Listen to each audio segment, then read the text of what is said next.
Hello, this is Pest from Stone Coop Farm, and today we are in tomato jungle. We are going to be talking about cherry tomatoes, how to harvest them, how they grow, how we clip them to the strings, and then also their favorite little critters, tomato hornworms. Alright, let's see what we can find.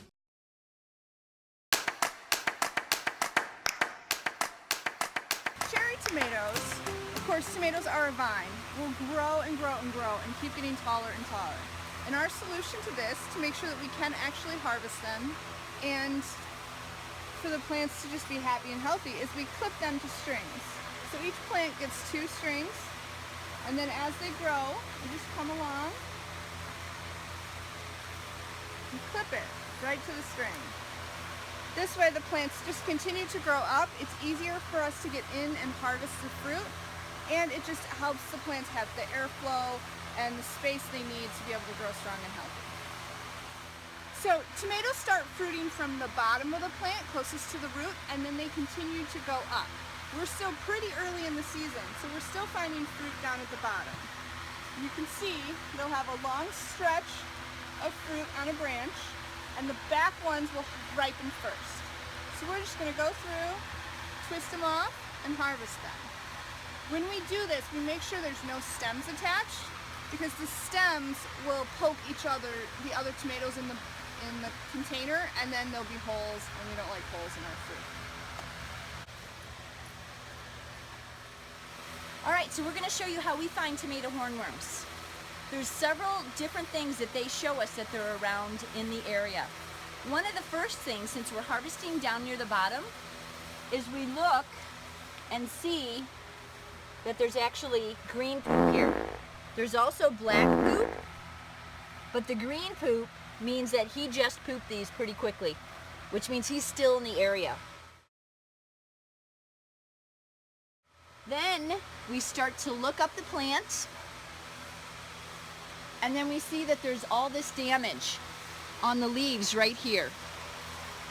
So now I'm going to focus my efforts on looking somewhere in here for the tomato hornworm.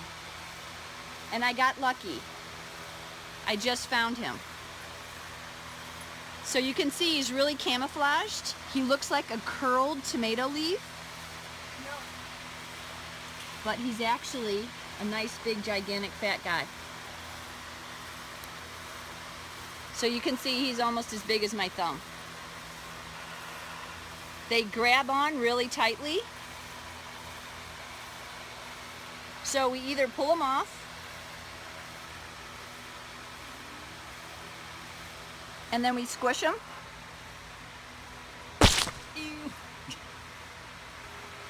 Or you can take the leaves off.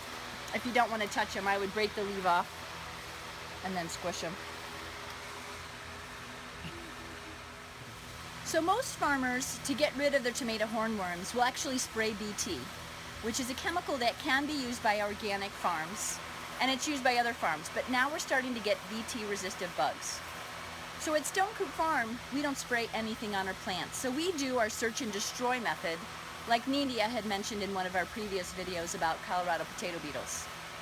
So we get rid of tomato hornworms because not only do they eat the leaves off of our plants, they also put holes in our fruit. They also eat peppers and eggplants. And we want to get rid of them as well because in the winter, or the end of summer, they actually go into the ground. They form a hole in the ground and they bury and turn into a chrysalis. So that next year, they pop right up out of the ground, the moth does. And if we had tomatoes here again, we would have the perfect place for her to lay her eggs.